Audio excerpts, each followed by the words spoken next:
नमस्कार, स्वागत है जी न्यूज़ की खास पेशकश जी जन संवाद में। एक ऐसा मंच जहां हम आपके मुद्दे रखते हैं, आपकी परेशानियों को रखते हैं, आपसे बात करते हैं। और आज जी जन संवाद की टीम पहुंची है दिलवालों की दिल्ली, दिल्ली के आदर्श नगर इलाके में। और आज आदर्श नगर वाले लोगों से बात करेंगे कि उनकी समस्या क्या है, उनकी परेशानी क्या है और देश में क्या चल रहा है। सबसे पहले स्वागत है सर आपका जी संवाद में। और आज हम जानना चाहेंगे कि आप लोग यहाँ पर रहते, क्या चल रहा है देश के अंदर और क्या परेशानियां हैं। सर, धन्यवाद करूंगा मैं जी न्यूज़ का, जिन्होंने आज इतना बड़ा एक स्टेप लिया है रिगार्डिंग नेशन के बारे में। देखिए, आज की डेट में अगर मैं कहूं तो मोदी जी के नेतृत्व में जो भारत का गौरव बढ़ा है वो किसी से छुपा नहीं है। चौथे नंबर की इकॉनमी, और उसके बाद हम तीसरी जो बेस्ट इकॉनमीज़ में जाने की कोशिश कर रहे हैं। उसमें मोदी जी और पूरी सरकार जिस प्रकार से लगी हुई है वो बहुत एक ऐसे ठोस कदम के हिसाब से चल रहे हैं जिसका आने वाले समय में भारत का एक ऐसा बोलबाला होगा कि हर देश आज की डेट में, अगर हम जिस हिसाब से चल रहे हैं, आने वाले कुछ समय में ही हमारे साथ ऐसे बदलाव देखने को मिलेंगे। हर कंट्री भारत के साथ व्यापार, यहाँ पर अपने बिजनेस के लिए, फैक्ट्रीज़ के लिए, इंडस्ट्रीज़ के लिए, हर तरीके की सुख समृद्धि जो मोदी जी ने यहाँ पर चाहते थे। यूएस डील भी हुआ है, यूएस डील को लेकर क्या कहेंगे। लगातार पार्लियामेंट में यूएस डील के लेकर सवाल भी उठ रहे हैं और कहीं ना कहीं यूएस डील कितना फायदेमंद होगा, क्या सोचते हैं आप लोग। सर, इसका फ़ायदा सब जगह पर पहुंचेगा। यूएस ने जिस हिसाब से पहले 50% के ऊपर टैरिफ लगाए, उसको धीरे धीरे कम करते हुए आज 18% पर आ गया। और आज की जैसे स्टेटमेंट्स आ रही हैं कि उस 18% की स्टेटमेंट्स में भी जो टैरिफ लगा रहे थे, उसमें से दाल दलहन जितने भी थे उसके ऊपर टैरिफ लगाए थे, उसको भी रिमूव कर दिया गया है। और रही बात पेट्रोल या ऐसे मुद्दों के लिए, तो हमने आज बड़ा क्लियर कट, उन्होंने कल भी बात करी है कि जहाँ से सस्ता पेट्रोल मिलेगा भारत उससे लेगा। उसके लिए अमेरिका हमारे ऊपर जोर नहीं डाल सकता है। काम कर रहे हैं, काम करेंगे। लेकिन अगर बात करते हैं रशिया से हम क्यों ले रहे हैं या अमेरिका क्यों ले रहा है। रशिया आज की डेट में न्यूक्लियर जो फ्यूल्स है, अगर अमेरिका ले रहा है तो भारत के पास भी पूरा अधिकार है कि वो न्यूक्लियर फ्यूल ले और अपनी देश की तरक्की करे। और देश की न्यूक्लियर तरक्की करे, बड़े राष्ट्रीय मुद्दे की बात की है सर। क्या चल रहा है सर और क्या लग रहा है कि क्या बदलाव आप लोग चाहते हैं, क्या आप लोग को लगता है। पहले से तो बेटर चल ही रहा है जी। हाँ। पहले से बदलाव चल ही रहा है। बाकी जो थोड़ा बहुत कमी है वो चल ही रही है गाड़ी में। बाकी जो थोड़ी बहुत मार्केटिंग की है वो तो अपने आप ही हो रही है, पहले से सॉल्व हो रही है। क्या परेशानी है आप लोगों को। परेशानी जो मार्केट की है जी, सबके साथ है। कूड़ा करकट का है, ट्रैफिक का है, गाड़ियों का है, बगैर उसके हिसाब से लगी हुई हैं गाड़ियाँ। बाकी हम अपनी तरफ से कोशिश कर रहे हैं दिन का रात का गार्ड रख के। बाकी जो आगे चली रही है गाड़ी। गाड़ी चल रही है और हमारे साथ एक सीनियर सिटीजन भी है। अंकल जी, क्या चल रहा है, क्या मुद्दा है आप लोग की नज़र में। मुद्दा ये है कि एक तो गायों की और एक डॉगों की, कुत्तों की बहुत समस्या चल रही है। वो उससे बुजुर्ग आदमी कईयों को उन्होंने मारा है गायों ने। और ये पार्क हमारा मेन पार्क है आदर्श नगर का, इसके दोनों तीनों तरफ जो है गायों का जमघट लगा रहता है। सवेरे वहाँ से निकलना भारी हो जाता है, फिर वो सारा गोबर वोबर करके लोग पार्क में आने के लिए ही कतराने लगे। इतना बुरा हाल हो गया आजकल। कहीं एमसीडी में शिकायत वगैरह आप लोग नहीं करते हैं। पीछे शिकायत भी करी थी, उन्होंने फिर सफाई करवा दी। उसके बाद फिर अगले दिन वो रात को आती हैं गायें, वो मेन गेट के बाहर जो है बैठ जाती हैं, सारा गोबर का, जब वो सवेरे उनको अच्छा, हटाने ये आते हैं। बताइए कि गौशालाएं हैं, तमाम गौशालाओं में गाय को रखने की प्रक्रिया भी शुरू हुई है। नई सरकार भी आई, उन्होंने भी बताया कि भाई गायों के लिए गौशाला होंगी, गायों सड़कों पे ना घूमेंगी। उसके बावजूद गायों की सड़कों पे घूमना जारी है। हम सुबह जाते हैं जी गुरुद्वारे चांदनी चौक, हमारी बस उधर से निकलती है गुड़ मंडी की तरफ से। वहाँ पर बेशुमार गायें, घंटाघर, मलकागंज, सब जगह बुरा हाल होता है। मतलब चलने की जगह नहीं होती सवेरे। इतना मतलब कि ज़्यादा गायों ने आतंक मचा रखा है। यानी पालतू जानवरों से और गायों से आप लोग की परेशानी लगातार बढ़ती जा रही है। बहुत ज़्यादा। आजकल तो पार्क में भी कोई लोग उस गेट्स के बजाय दूसरे गेट से आते हैं, बुजुर्ग घूम के जाना पड़ता है। वहाँ सारा गोबर और इतनी स्मेल आती है ज़रूरत से ज़्यादा। जरूरत से ज्यादा स्मेल आती है। अंकल जी, क्या लगता है, क्या मुद्दे हैं, क्या सवाल हैं आपके। आपका बहुत बहुत शुक्रिया। ये जो पार्क है हमारी बड़ी पुरानी, मैं यहाँ 55 साल से रह रहा हूँ। इसकी जो प्रॉब्लम है सामाजिक प्रॉब्लम है। यहाँ कोई इंतज़ाम नहीं कि जो जोड़े आते हैं यहाँ बैठते हैं, उल्टी सीधी हरकतें करते हैं, आना जाना उनका लगा ही रहता है। एक नहीं, दो नहीं, 10-10 जोड़े बैठे होते हैं। अब मैं उठ के आया हूँ, मैं वहाँ से उठ के आ गया, अभी बैठा हुआ है एक। तो ये इसको कौन कंट्रोल करेगा? जो सज्जन आदमी है उन पर भी तो असर पड़ता है इन चीज़ों का।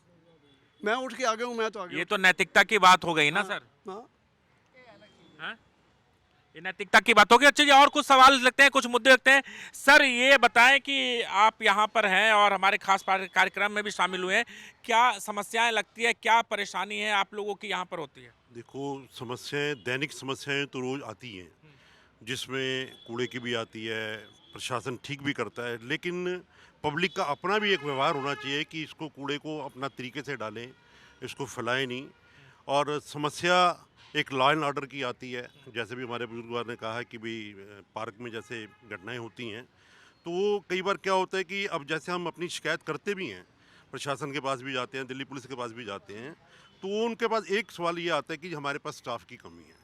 ये एक बहुत बड़ा मुद्दा है पूरे नेशनल लेवल पे कि आज अगर ये इस वैकेंसियाँ भर जाएं तो उससे फ़र्क पड़ेगा, जिससे ग्रोथ भी बढ़ेगी और साफ़ सफाई हर तरीके का मतलब उसमें ठीक हो जाएगा। यानी कहीं ना कहीं आप बेरोजगारी के मुद्दे को भी ध्यान में रख के ये बता रहे हैं कि बेरोजगारी का मुद्दा है, थाने जाएं, एमसीडी जाएं, वहाँ पर ये तो बता दिया जाता है कि स्टाफ की कमी है, लेकिन स्टाफ की भर्ती नहीं होती है। भर्ती नहीं होती है, वो भर्ती करानी बहुत ज़रूरी है।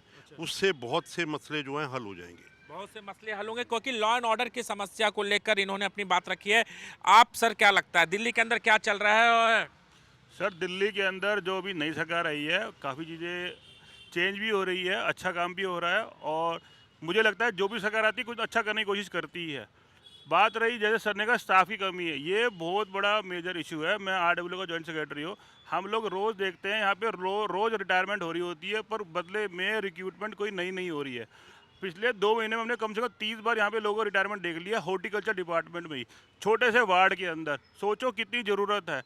अगर आदमी नहीं होंगे प्रॉब्लम ख़त्म हो ही नहीं सकती है। तो मेरे को तो सरकार से एक ही रिक्वेस्ट है, चाहे वो एमसीडी हो, चाहे वो डीडीए हो, चाहे वो दिल्ली पुलिस हो। दिल्ली पुलिस के अंदर 20 अगर अधिकारी, उनमें से 15 आदमी तो कोर्ट में लगे रहते हैं। 5 आदमी कितने केस को मैनेज कर पाएंगे? और उन पे भी इतने पुराने केसेस हैं, कुछ नहीं हो सकता। इसलिए कोई चोरी भी होती है ना, आज तो लोग एफआईआर कराना भी भूल गए हैं।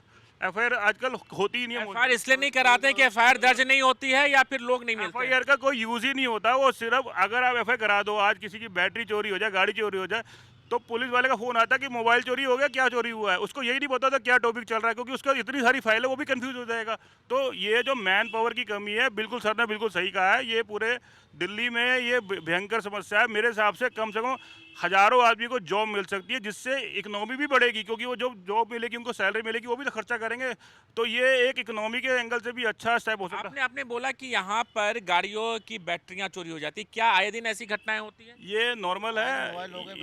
मोबाइल हो गए, बैटरी हो गई, ये नॉर्मल है। मैं कोई समाधान नहीं है। और दूसरा जो सर ने कहा है, पार्क के अंदर वो लड़के आते, गलत एलिमेंट्स आते हैं, बिल्कुल आएंगे। जब उनको डर ही खत्म हो गया है, हम फ़ोन करते हैं आरडब्ल्यू की तरफ से दिल्ली पुलिस को, तब वो अपने एक आदमी पूरे दिन में एक राउंड काटने के लिए भेज देते हैं। नहीं तो उनके पास स्टाफ नहीं है, और ये ट्रुथ है। स्टाफ की कमी बता रहे हैं, ये बड़ी समस्या है। जब भी शिकायत लेकर पहुंचते हैं, उन शिकायतों को लेकर निवारण नहीं निकाला जाता, कोई निष्कर्ष नहीं निकाला जाता है। आपको क्या लगता है सर, दिल्ली के अंदर क्या ऐसी समस्या है जिससे आप लोग को हर रोज़ 2-4 होना पड़ता है? हाँ बिल्कुल है, दिल्ली के अंदर समस्या है, हमें रोज़ 2-4 होना पड़ रहा है। अपने घर के बाहर हम सेफ नहीं है, बैटरी सेफ नहीं है हमारी गाड़ी की, और बैटरी सेफ नहीं है, और चीज़ें सेफ नहीं है हमारी। चैन स्केचिंग इतनी होती है दिल्ली के अंदर कि लॉ एंड ऑर्डर तो है ही नहीं दिल्ली में। लॉ एंड ऑर्डर एक बड़ी समस्या बता रहे हैं सर। आपको क्या लगता है, आपको क्या लगता है सर? सर मेरे ख्याल से रोज़, आज से करके बात करने लगा, रोज़ एक चैन छिनते हैं, मोबाइल छिनता है, लॉ एंड ऑर्डर है ही नहीं। हम स्ट्रीट क्राइम की बात करते हैं कि अगर आप घर से पैदल निकलते हैं तो आप ये नहीं जानते हैं कि आपके पास आपका मोबाइल, आपका चैन आपके पास रहेगा ही नहीं। मोबाइल, अभी मेरी लड़की का फ़ोन छिना है जी, और अभी 3 फ़ोन लगातार छिने, एक दिन में 3 फ़ोन छिने हैं। लॉ एंड ऑर्डर है ही नहीं है। रही बात स्टाफ की, हम किसी भी डिपार्टमेंट में जाते हैं, वो स्टाफ रोनो कहते हैं स्टाफ नहीं, चाहे एमसीडी का काम हो, चाहे दिल्ली पुलिस का हो, चाहे किसी काम का भी हो, तो ये भर्ती करी नहीं ना कुछ भी। 4 इंजन की सरकार ने वादा किया था, 4 इंजन काम करेगी, 4 इंजन कोई काम नहीं कर पाई। हिंदू मुस्लिम कर रही है, आप पर फूट डाली है, भाइयों को लड़ा रही है, और ये हिंदू ही मुस्लिम खिलाफ आप आपस में फूट डालने की आपने बात की, ये कैसे आप कह सकते हैं कि ये कैसे चल रहा है ऐसा? देखो ये राजा सबका होता है जी। पहले भी राजा रहे थे, अब भी राजा रहे हैं, कांग्रेस भी आई थी, बीजेपी भी आई थी, आम आदमी पार्टी है, लेकिन जब ये चार इंजन की सरकार आई है, इन्होंने हिंदू मुस्लिम के अलावा कोई काम नहीं किया जी। सोना देखो कहाँ पहुंच गया, सिलेंडर देखो कहाँ पहुंच गया, पेट्रोल कहाँ पहुंच गया, बिजनेस खत्म हो गया सारा। लोकल हमारे दुकानदार आदमी खाली बैठे थे, काम भी नहीं है हमारे पास। यानी आप कहना चाह रहे हैं कि महंगाई एक बड़ा मुद्दा है यहाँ पे? महंगाई तो वैसे पूरा ही भाषा गवर्नमेंट को महंगाई का जमीन पे देखना चाहिए, जमीन पे क्या हो रहा है। अब भाई साहब ने हमारे कहा इकोनॉमी हम तीसरे नंबर और चौथे नंबर पे आ रहे हैं। आप देखो ना गरीबी कितने नंबर पे आ रही है। हमारा देश का प्रधानमंत्री नेशनल चैनल में खड़ा होकर कहते हैं कि मैं 80 करोड़ आदमी को राशन फ्री में देता हूँ। जो जिस देश के अंदर 80 करोड़ आदमी राशन फ्री में खा रहा हो, उसकी नौकरी कहाँ पहुँची होगी भाई साहब? इसी साइड ही लगा लो। जब देश का राजा ये कह रहा है कि मैं 80 करोड़ आदमी राशन फ्री में खिला रहा हूँ, तो फ्री में कौन खाएगा? गरीब आदमी खाएगा। तो नौकरी कहाँ से बढ़ जाएगी?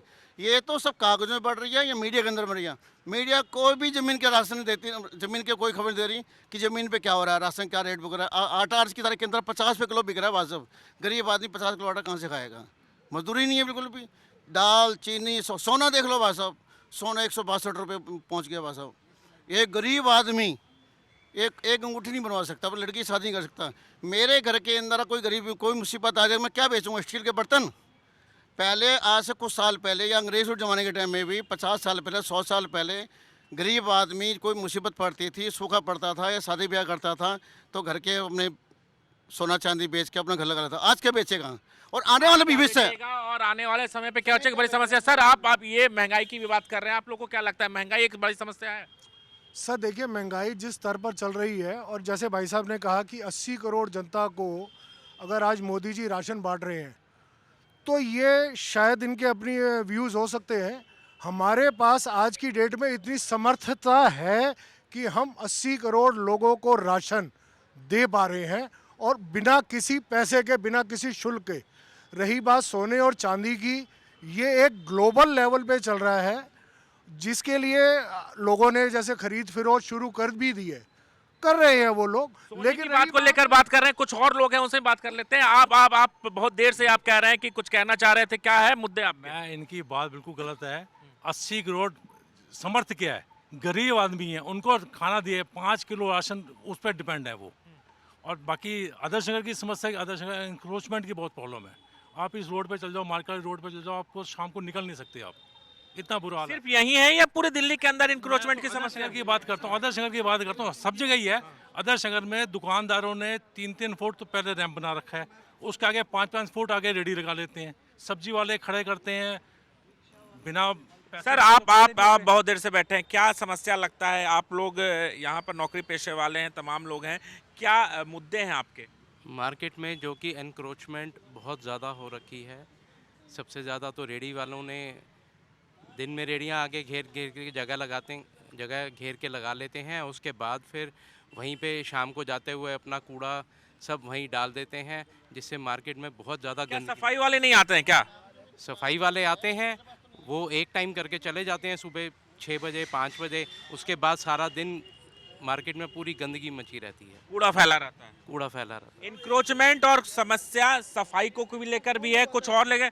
सर क्या मुद्दे हैं, क्या आपकी समस्या है जो लगता है कि आप लोग को रोज परेशानी होती है? तो ऐसी तो विशेष समस्या कोई नहीं है, या जो भाई लोग बता रहे हैं इंक्रोचमेंट बहुत ज़्यादा है, और सफाई गंदगी गाय कुत्ते देखो कुत्ता दिखाई दे रहा पार्क में, दिखाइए कुत्ता, दिखाइए रहा, देखो दिखाओ इसको।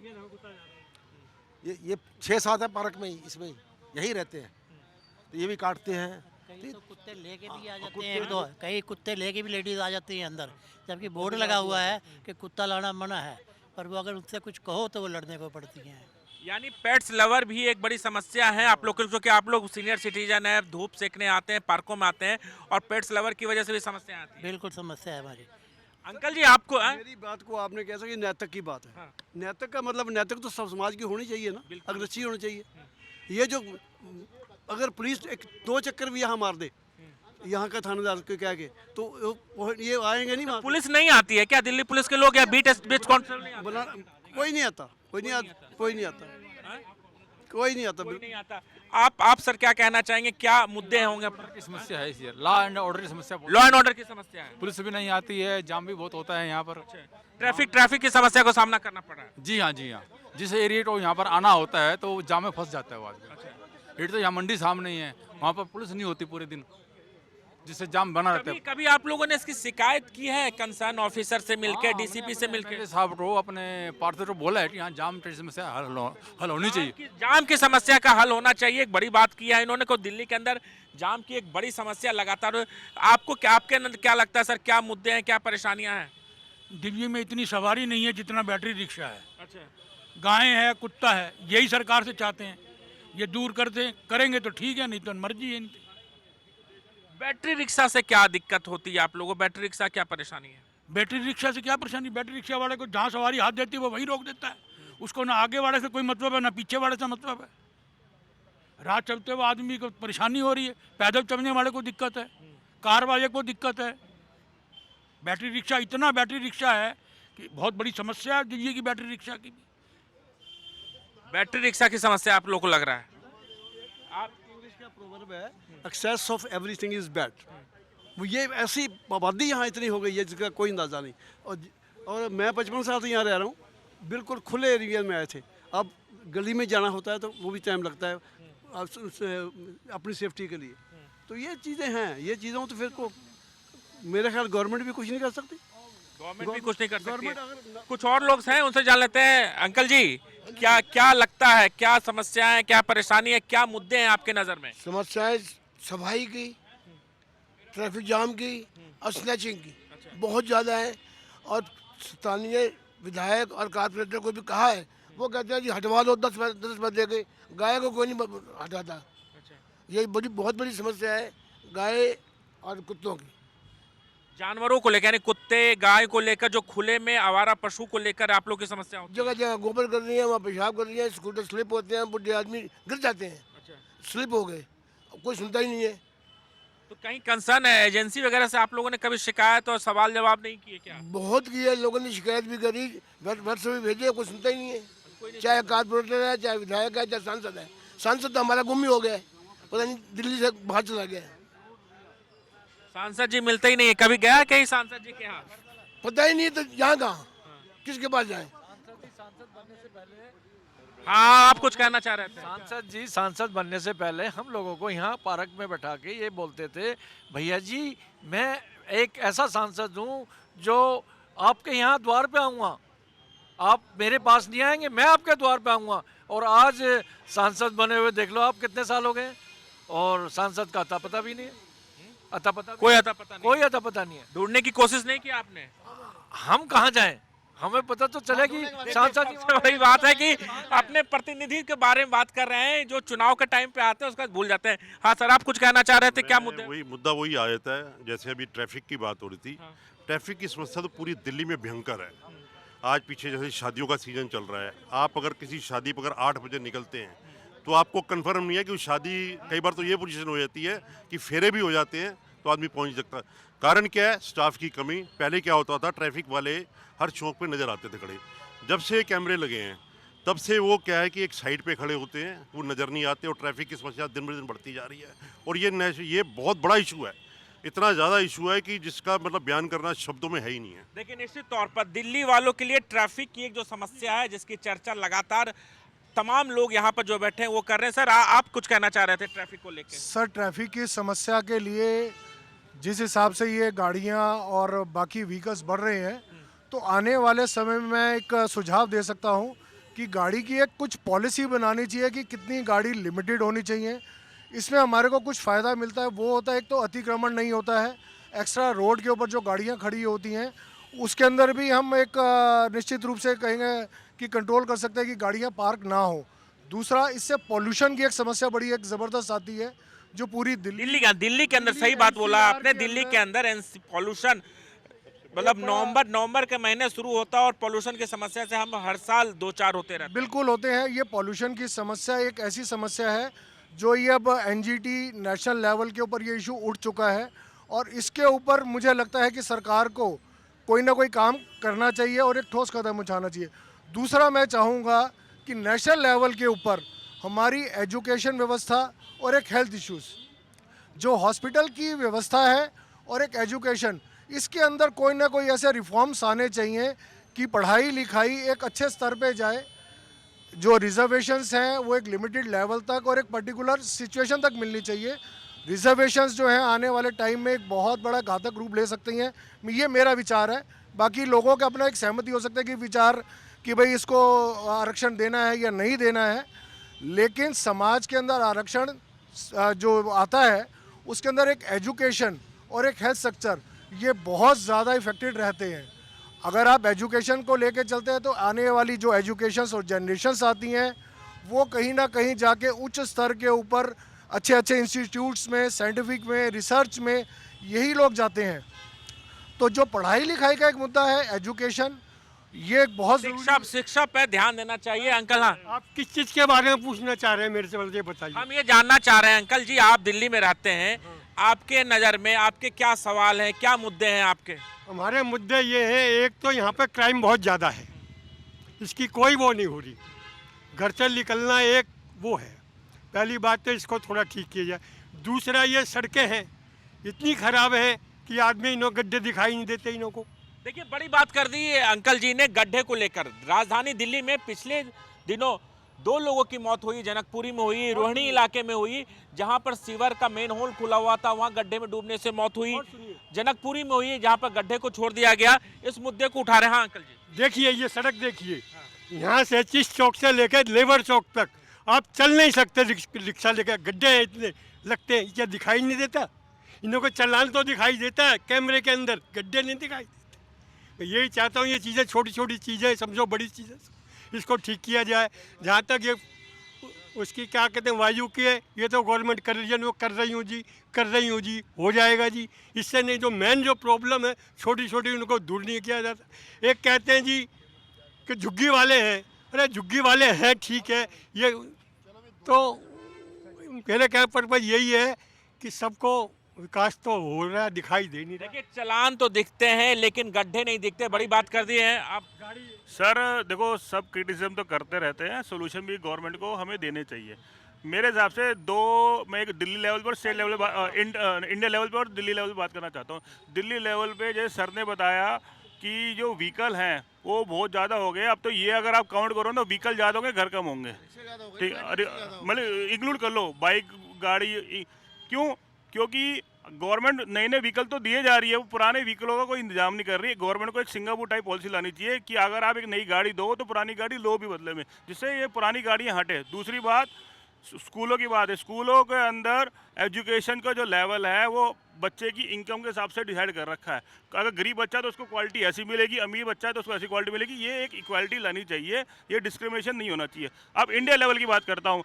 अभी हमारी यूएसए ट्रेड डील हुई है, आप अगर नोट करें उससे पहले हम क्या कर रहे हैं। हमारे पास फ्लिपकार्ट है, वो यूएस की कंपनी है। हमारे पास नेटफ्लिक्स है, वो यूएस की कंपनी है। हमारे पास अमेजन है, यूएस की कंपनी। हम प्रमोट कर रहे हैं यूएस की कंपनी को इंडिया लेवल पे।